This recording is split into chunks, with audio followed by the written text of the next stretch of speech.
ඔන්න මගේ very first Christmas party එක තමයි මේ යන්නේ. මගේ ලස්සන නෑනගේ Christmas party එක තමයි මේ. නෑන කියන්න බෑ ඉතින්. ඒ ඉතින් අපේ අක්කී. මේ යන්නේ පේරාදෙණිය හරහා සරසවිගම පැත්තට. ඉතින් මං කැම්පස් ග්‍රවුන්ඩ් එකකින් එහාට පේරාදෙණිය ගිහිල්ලා තිබ්බේ නෑ. මේක ක්‍රිස්මස් බ්ලොග් එකක් කියලා කිව්වට ඇත්තටම මේක ක්‍රිස්මස් වල සම්බන්ධ කිසිම දෙයක් නැහැ. වයින් ග්ලාස් එකයි ක්‍රිස්මස් ට්‍රී එකයි තියෙනවා. එතන යහට ඇත්තටම කිසිම දෙයක් නැහැ. රෙකෝඩ් කරන්න අමතකුණා මට. ඇත්තටම මේ පැත්ත හරිම ලස්සනයි. මට කියලා නිම කරන්න බෑ ලස්සන. But something in the way she moves keeps pulling at my chain. ඉතින් අපි ලස්සන තැනකට නාන්න ගියා මේ පයින්ස් කැලේ මැදින්. ඉස්සරහට බලන් ඉන්නකෝ. මෙන්න මේතන වතුරවත් පාගන්නේ. මොකද එහෙ මිනිස්සු මෙතනින් තමයි දෙවියෝ නාවන්නේ. අපි එතන වතුර පෑගුවත් පව් කියලා තමයි කියන්නේ. ඉතින් අපි චූටි ඇලට ගියා. මං චුට්ටක් හැසිරෙන්නේ අමුතුවට මොකද මට වතුර පුරුදු නැහැ. මම පොඩ්ඩක් අර පීනන්නේ එහෙම බයයි පීනන්න බැරි නිසා මම පොඩ ෂේප් එකේ තමයි වතුර උඩ යන්නේ.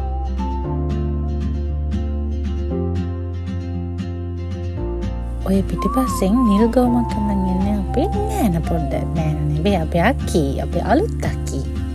මේ අක්කී ඉස්සරෙන් ධම්ම අපි ෆැමිලි එකත් එක්ක හිටපුවා කෙනෙක්. ඊට පස්සේ ඉතින් නෑන බල්ට පත් වුණා.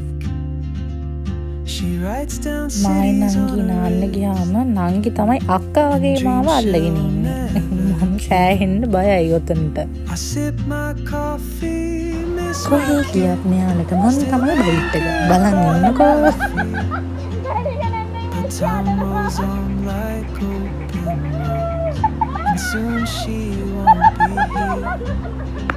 මෙතන මම අඬන්නේ වතුර යටින් මාළු ඇවිල්ලා මගේ කකුල කනවා. ඒකට බයලා තමයි මම ඔය අඬන්නේ. අපේ නංගිගේ හිනාව කොහොමද?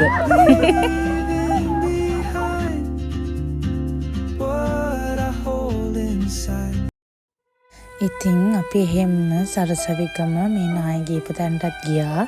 මොකද අක්කලා ගෙවල් ඉඳන් ඇවිදන් යන දුර තමයි තියෙන්නේ. ඔන්න ඔතන බොඩි එකක් වහලා තියෙනවා කියලා තමයි එතන කෙනෙක් කිව්වේ.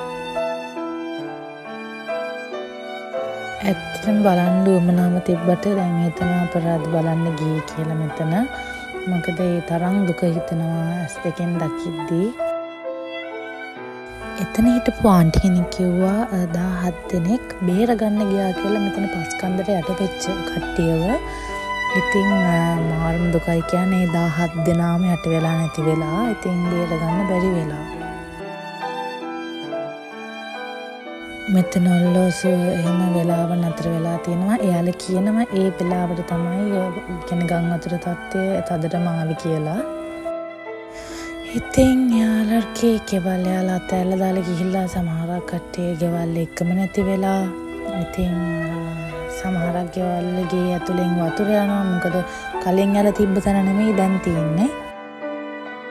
ඉතින් මෙතෙන්ට ගියේ අපි ප්ලෑන් එකක් නැතුව නිකන් යන නිසා අපි එතෙන්ට ගියේ. ඉතින් අපි එතන ඉන්න කීප දෙනෙක්ට පුළුවන් විදියට මුදලින් ආධාර කරා. මේ තියෙන්නේ ඒ මතන්නේ නැති වෙච්ච ගෙවල් වල එක එක බඩු අනම්මනම් මඩ ගෑවිලා. ඉතින් මේ ගෙදර බලන්න වතුර සැරට මේ ගෙවල් එහෙම කුඩු වෙලා තියෙන්නේ. අනේ මන් දන්නේ. මේ ගෙදරත් එහෙමයි වතුර සැරට ඔක්කොම කඩාගෙන ගිහිල්ලා ජනෙල් කඩාගෙන ගිහිල්ලා වහලවල් කඩාගෙන ගිහිල්ලා. මේ ගෙදර නම් කට්ටිය ඉන්නවා කියලා කිව්වා. එයාලා වෙන තැනකට ගිහින් කියලාත් කිව්වා.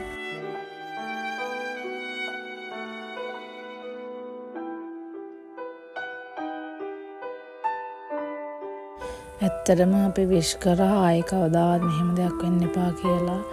මොකද මේ ආන්ටිත් සෑහෙන්න මහොල් ගිහිල්ලා ඉන්නේ. මම දැක්ක මෙයාගේ වීඩියෝස් ගොඩාක්. ඇත්තට මෙතෙන්ට ගියහම තේරෙනවා මේ මනුස්සයාගේ මානසිකත්වය. මොකද එයා හැමදාම කතා කරපු මිනිස්සු හැමදාම එකට ජීවත් වෙච්ච මිනිසුන්ගේ ගෙවල් මෙන්න මෙහෙම දේවල් වෙලා තියෙද්දි මම හිතන්නේ අපි කාටවත් ඒක දරා ගන්න අමාරුයි. එයාලා පාවිච්චි කරපු පුටු, සෙල්ලම් බඩු, බෝල කොච්චර දේවල් තියෙනවද මේක මේ සූම් කරලා තියෙන සෑහෙන්න බලන්න කොච්චර උඩේ නම් පල්ලෙහාට ඇවිල්ලාද කියලා. ඉතින් බොඩි සෑහෙන තියනවලු දැනටත් ගොඩ අරගෙන නැහැ. ඒව ගන්න නැහැ කියලා කිව්වා. ඉතින් රෑ වුණ නිසා අපි පිටත් වුණා. ඉතින් ඇත්තටම මුල් වෙලාව අපි ගොඩක් සතුටින් හිටියා. හවස දැක්කම අපිට හරි මවුල්. ඉතින් අපි ගෙදර ගියා රෑ 7 වගේ වෙද්දි. ඉතින් ආයෙත් ලස්සන vlog එකකින් හම්බෙමු. මාව subscribe කරන්න, like කරන්න, share කරන්න. අපේ චණ්ඩියත් මෙහෙන් ඉන්නවා. ඉතින් ගිහිල්ලා එන්නම්. ආදරේ.